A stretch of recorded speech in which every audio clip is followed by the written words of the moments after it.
Olá, nós somos alunos da Faculdade de Tecnologia de Americana, FATEC, do curso Superior de Tecnologia em Segurança da Informação. Esse seminário é da disciplina Fator Humano, do professor Adriano. São membros da equipe eu, Antônio Rinaldo, e o José Guilherme. Nós vamos abordar sobre o artigo exposto na nona jornada de ensino à pesquisa e extensão, a GPEX, da Universidade Federal de Pernambuco, em 2009. Ele foi escrito pelo professor Michael Everton e Viridiana Alves. E eles falam sobre o fator humano como pilar da segurança da informação. Eles propõem uma proposta, esse fator humano, como uma proposta alternativa.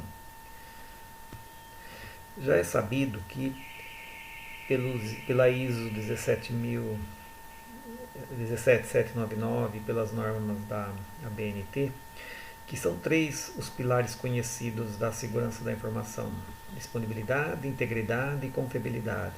Disponibilidade é garantir o acesso da informação sempre, a todo momento. Integridade, garantir que não esteja corrompida, que exista consistência nos dados. E a confiabilidade, que seja confiável e que haja sigilo dos dados, né? O fator humano poderia ser mais um desses pilares? Embora considerado importante, não é colocado como um pilar. Ele é colocado como um auxiliar nessa, desses pilares, né? Por quê? Porque desde a governança de TI até o nível mais baixo, que trabalham com a informação, todos esses profissionais, de acordo com as normas, devem ser treinados, estar capacitados para atender aos requisitos e sempre dispostos a atender a esses critérios, né? Além desses três pilares, ainda podemos destacar a autenticidade como um pilar, a legacidade como um pilar, né? Porque sempre são propostas novas que os autores vão sugerindo, mas de acordo com as normas vigentes ainda nós temos esses três pilares. Um resumo do artigo apresentado pelo autor segue. O aspecto comportamental tem sido reconhecido como um problema da segurança da informação e deve ser muito bem trabalhado. Apesar dos avanços tecnológicos, o comportamento humano ainda tem interferido e muito na segurança da informação. Este artigo busca ressaltar a necessidade de uma nova forma de pensar, dar um outro padrão, que coloque o fator humano como um dos pilares dessa sustentação.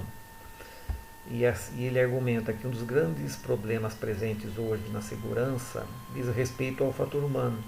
Como um exemplo, as práticas como a autorização de usuários que permitem que eles acessem dados, lugares e objetos podem fragilizar a segurança, uma vez que muitas pessoas acabam tendo acesso às informações importantes, colocando em risco a segurança, pois o aspecto comportamental pode afetar significativamente as demais medidas da segurança, por mais modernas que sejam.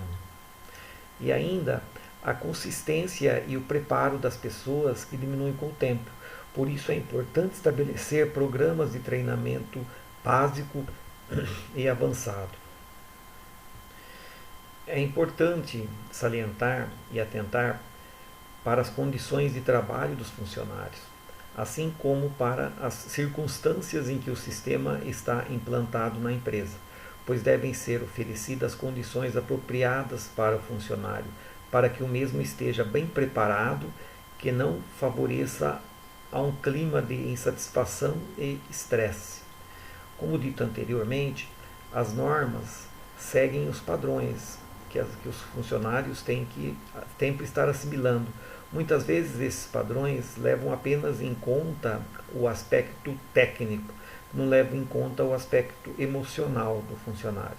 É nesse ponto que o autor ressalta que deve ser dado maior importância.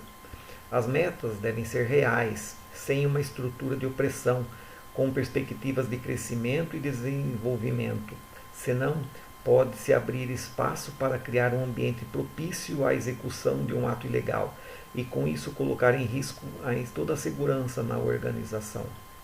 Não salientar apenas estruturar os dados da parte elétrica, da parte de segurança das portas e tudo mais, mas também o fator humano como fator importante no processo. Trata-se de uma questão bastante delicada, pois não há como prever ou medir a probabilidade de uma pessoa cometer atos ilegais. Essa é uma questão que o autor coloca e que ela é relevante, pois muitas empresas podem tratar o funcionário de uma maneira bem justa, vamos considerar assim, mas mesmo assim o funcionário falha com a empresa, né?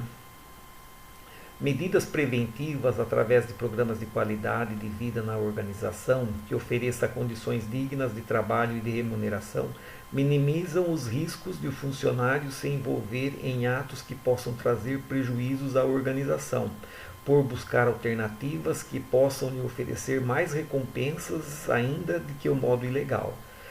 Eu acho importante salientar nesse parágrafo essa frase aqui, ó, minimizam os riscos. Então, mesmo que a empresa adote todas as normas consideradas legais ou satisfatórias para atender bem ao seu funcionário, mesmo assim elas podem estar expostas a algum ato ilegal.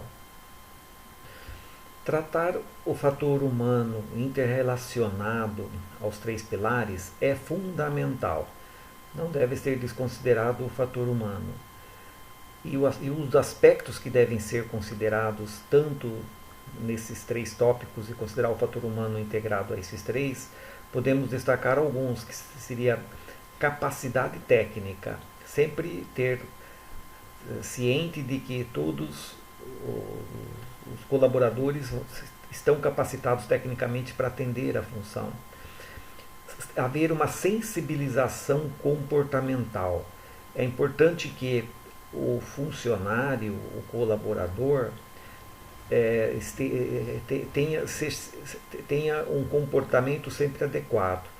E é importante sempre a empresa estar atento a isso, pois aí pode ser que o elo se quebre. Haver autorização de acesso, isso é um ponto chave em todo o processo, né? E destacar isso como algo importante. Dar condições de trabalho para todos, certo? Como, por exemplo, tudo que envolve o funcionário ter uma boa condição de trabalho. Haver planos de trabalho, planos de ascensão. A empresa deve ter isso para que o funcionário sempre esteja satisfeito com a sua função e sempre estar almejando algo a mais no processo. A empresa ter programas de qualidade de vida, não é? Que isso possa proporcionar ao colaborador, ao funcionário, que ele se sinta animado para estar na empresa. Então, esses três aspectos são importantes, ressaltando.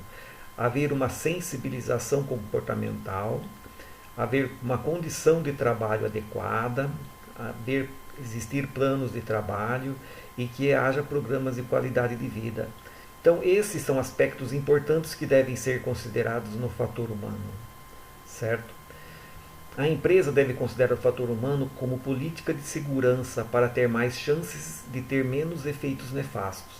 O autor se resume nisso, certo?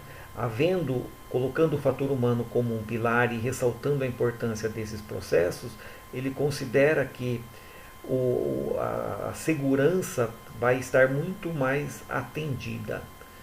Sim.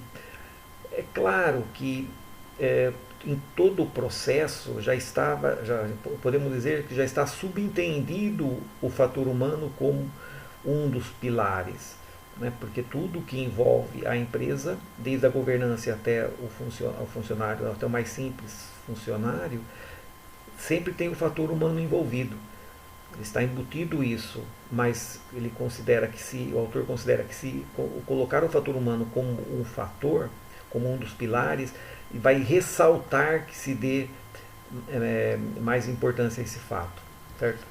É isso que nós temos preparado, tá? Esperamos ser atendido. Obrigado.